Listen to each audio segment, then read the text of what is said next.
Assalamualaikum warahmatullahi wabarakatuh. Waalaikumsalam warahmatullahi wabarakatuh, Pak. Bismillahirrahmanirrahim. Baik, bertemu kembali dengan Bapak dalam mata pelajaran pendidikan Pancasila dan keluarga negaraan. Baik, sebelum memulai pelajaran, alangkah baiknya kita berdoa terlebih dahulu agar pelajaran kita nantinya dapat berjalan dengan lancar ya. Silakan Ketua Kelas William untuk memimpin doa. Baik, Pak. Baiklah teman-teman, sebelum kita memulai pelajaran kita pada pagi hari ini, alangkah baiknya kita berdoa menurut agama dan percaya masing-masing. Berdoa dimulai. Doa selesai. Terima kasih kepada William karena telah memimpin doa. Baik, bagaimana kabarnya anak-anak? Gimana William kabarnya? Baik, Pak. Alhamdulillah. Siti? Sehat, Pak. Aisyah? Alhamdulillah sehat, Alhamdulillah. Pak. Baik. Sebelum kita mulai pelajaran, Bapak absen dulu ya. Sekiranya ada teman-teman yang tidak hadir mungkin kan. William, Dir, Pak. Siti, Hadir, Pak. Aisyah, Hadir, Pak. Robert. Mana Robert? Robert. Ada yang tahu kabarnya? Izin. Izin, Kemana? Pak. Katanya ada acara keluarga. Oh ya, nggak apa-apa. Dia ada keluarga ya. Baik. Kita kemarin sudah membahas mengenai materi sejarah perumusan Undang-Undang Dasar Negara Republik Indonesia tahun 1945. Dan kali ini kita berlanjut ke materi selanjutnya ya anak sekalian. Materinya yaitu mengenai sejarah pengesahan Undang-Undang Dasar Negara Republik Indonesia tahun 1945. Materi ini merupakan materi lanjutan dari yang kemarin. Jadi Bapak ingin sedikit mengulas materi yang sebelumnya ya. Nah, jadi kemarin kan mengenai perumusan Undang-Undang Dasar. Ada yang tahu nggak kemarin itu siapa yang merumuskan Undang-Undang Dasar Negara Indonesia tahun 1945 ini? Apa lembagannya? Aisyah? BPUPKI, Pak. BPUPKI? Ya, benar sekali. Beri aplaus dulu untuk Aisyah. Luar biasa Aisyah. Baik, ya seperti yang dikatakan Aisyah, bahwasanya lembaga yang berperan dalam merancang Undang-Undang Dasar adalah BPUPKI. Kita berlanjut ke materi selanjutnya yaitu mengenai pengesahan. Perlu diketahui, Bapak sedikit membuka wawasan kalian bahwasanya lembaga yang berperan dalam pengesahan UUD RI 1945 ini adalah PPKI. Nah, PPKI lah yang berperan dalam mengesahkan dan menyempurnakan UUD RI yang sudah dirancang oleh BPUPKI. Untuk lebih jelasnya, Bapak sudah menyiapkan sebuah video pembelajaran. Silakan anak-anak untuk mencatat hal-hal yang penting dan jangan lupa kalau misalkan nanti ada pertanyaan silakan ditanyakan kepada Bapak ya. Ini si William nih nyatat, biasanya nggak nyatat kamu nih ya. Nah, Aisyah ini juga nih, contoh di Siti ini nyatat rajin. Baik, silakan untuk menonton video pembelajaran ya. Fokus dulu. Iya, Pak. Silakan. Baik, assalamualaikum warahmatullahi wabarakatuh. Anak-anak sekalian, selamat pagi dan salam sejahtera untuk kita semua. Bagaimana kabarnya nih? Wah, alhamdulillah sehat semua ya.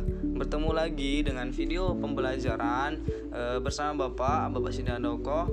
Di sini kita akan membahas mengenai analisis kesejarahan perumusan dan pengesahan UUD RI 1945.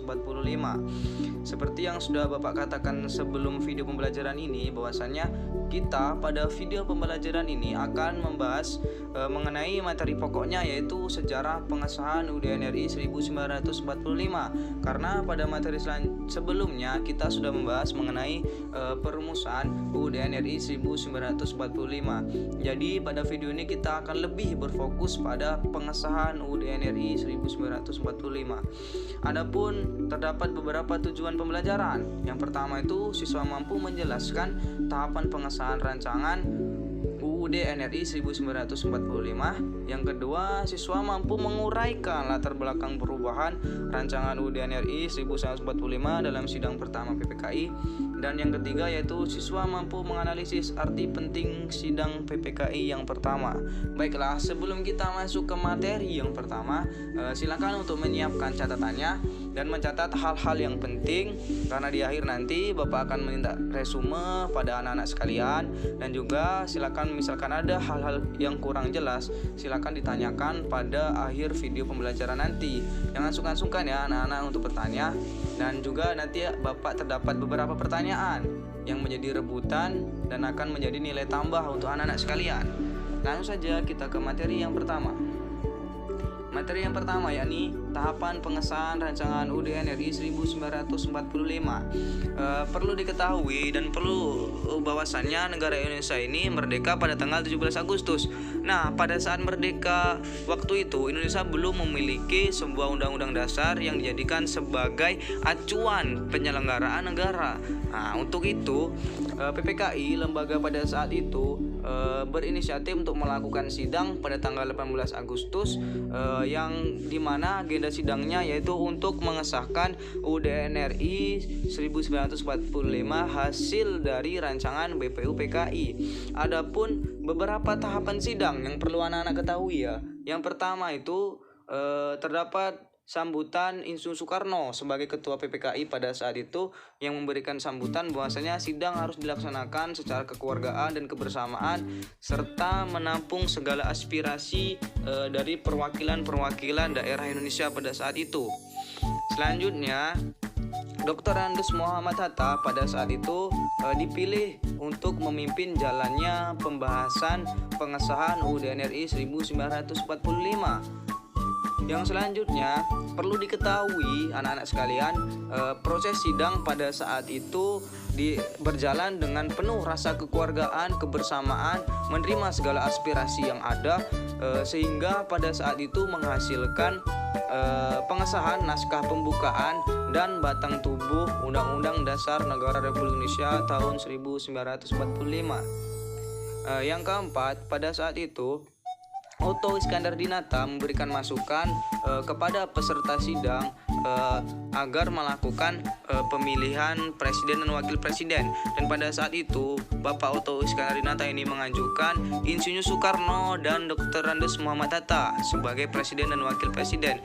Dan perlu diketahui anak-anak sekalian, pada saat itu peserta sidang semuanya setuju karena mereka berdua lah memang tokoh penting negara Indonesia pada saat itu dan merupakan bapak proklamator berdirinya negara Indonesia.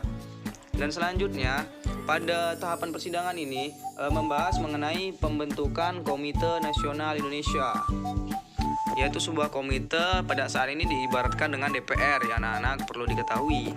Kita akan lanjut ke pembahasan selanjutnya, yaitu siswa mampu menguraikan latar belakang perubahan rancangan UUD RI 1945 dalam sidang pertama PPKI. Jadi pada bahasan kali ini merupakan dalam sidang PPKI itu terdapat beberapa perubahan dari rancangan Undang-Undang Dasar Negara Republik Indonesia yang dihasilkan dari BPU PKI. Pada sidang pertama PKI terdapat beberapa perubahan, yakni pada bagian pembukaan pada alinea keempat yang diambil dari Piagam Jakarta, dilatar belakangi oleh keberatan wakil-wakil Protestan dan Katolik pada sila pertama rumusan dasar negara yang dianggap condong dengan kepentingan agama tertentu. Jadi pada saat itu banyak wakil-wakil Protestan dan Katolik beranggapan sila pertama sebelum dirubah itu lebih condong ke agama tertentu di negara Indonesia ini. Jadi pada saat itu mereka meminta untuk adanya perubahan pada sila pertama rumusan Undang-Undang Dasar Negara Republik Indonesia pada saat itu. Nah, silakan dicari ya di buku cetaknya, buku PPKN untuk mencari apa sih yang dirubah, nanti akan Bapak tanyakan di akhir video. Selanjutnya perubahan yang dilakukan yaitu terhadap isi batang tubuh yang masih menyatakan kepentingan Jepang di dalamnya.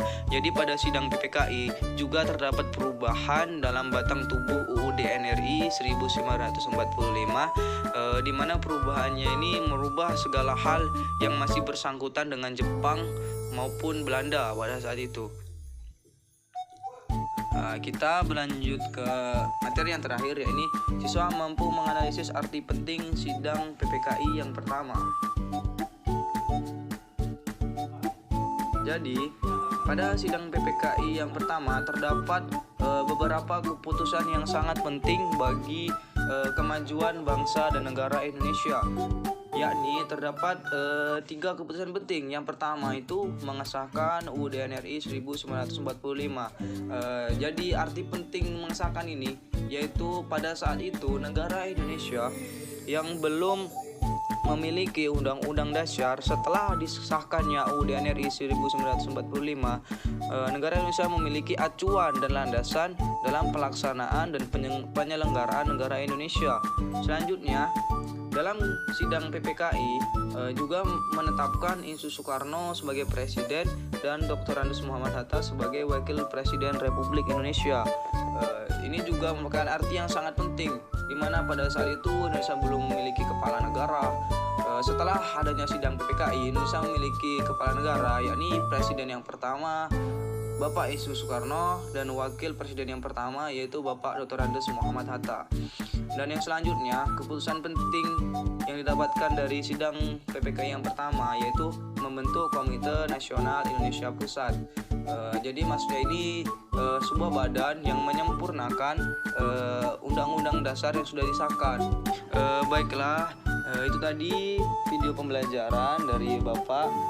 Jika terdapat pertanyaan ataupun ada hal yang didiskusikan, silakan ditanyakan ya anak-anak sekalian, jangan sungkan. Selamat bertemu ke video pembelajaran selanjutnya. Bapak minta maaf jika ada kesalahan. Sampai bertemu kembali. Assalamualaikum warahmatullahi wabarakatuh. Baik, itulah video pembelajaran sudah ditampilkan mengenai sejarah pengesahan UUD NRI 1945, mulai dari bagaimana tahapannya dan lembaga apa yang berperan dan tokoh-tokoh yang berperan dalam pengesahan UUD NRI 1945. Bagaimana videonya? Dapat dipahami nggak? Gimana beliau? Pahami, Pak. Sangat menarik, Nah, Pak. gimana, Siti? Sangat Nah, dipahami, bagus Pak. sekali, alhamdulillah, dan semoga video tadi dapat menambah pengetahuan dan wawasan kita. Diam dulu. Ya, Pak. Ya, kita perhatikan dulu. Kita belajar dulu. Nanti ada sesinya kita untuk berdiskusi ya, William ya. Baik, Nah, Pak. baik sekali. Dari materi tersebut, adakah yang ingin ditanyakan dari anak-anak sekalian? Bagaimana? Pak, William nak tanya, Oh, Pak. silakan William. Jadi kenapa Pak yang lebih berperan dalam pengesahan undang-undang ini adalah PPKI, bukan BPUPKI, Pak? Baik, Bapak sedikit jelaskan ya. Di video tadi sudah dijelaskan bahwasannya kenapa lembaga yang lebih berperan itu PPKI dan bukan BPUPKI. Karena bahwasannya tugas BPUPKI ini sudah selesai pada saat dia merancang Undang-Undang Dasar Negara Republik Indonesia tahun 1945. Dan PPKI lah yang menyempurnakan UUD NRI ini dan juga mengesahkannya. Itulah kenapa PPKI yang lebih berperan. Karena bahwasanya PPKI ini merupakan lembaga yang melanjutkan tugas dari BPUPKI. Itu tadi William. Nah, baik, bagaimana, ada pertanyaan lain? Ada nggak? Ya, cukup sepertinya ya. Nah, cukup sepertinya. Saya juga melihat anak-anak Bapak sangat mudah memahami, mencatat materi dan memperhatikan video dengan baik. Sangat mengapresiasi. Hapus dulu untuk anak-anak Bapak. Baik, di sini Bapak ada tugas soal pengayaan dan tolong dikerjakan nanti di rumah ya. Kita kumpul di minggu depan. Ada 2 soal. Silakan untuk melihat di layar. Sebentar ya. Baik, soal yang pertama yaitu di materi tadi bisa dibaca mungkin. Ada lain yang keempat, terdapat perubahan pada Pancasila sila pertama. Terdapat perubahan sebelumnya menjadi ketuhanan yang Maha Esa. Apa isi sila pertama sebelumnya sebelum dirubah menjadi ketuhanan yang Maha Esa?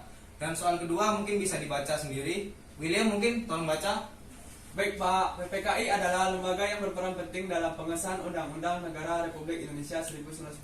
Siapakah tokoh yang merupakan ketua dari PPKI ini, Pak? Nah, baik, silakan untuk dicari jawabannya di rumah dan dikumpul pada pertemuan selanjutnya ya. Bagaimana anak-anak? Paham?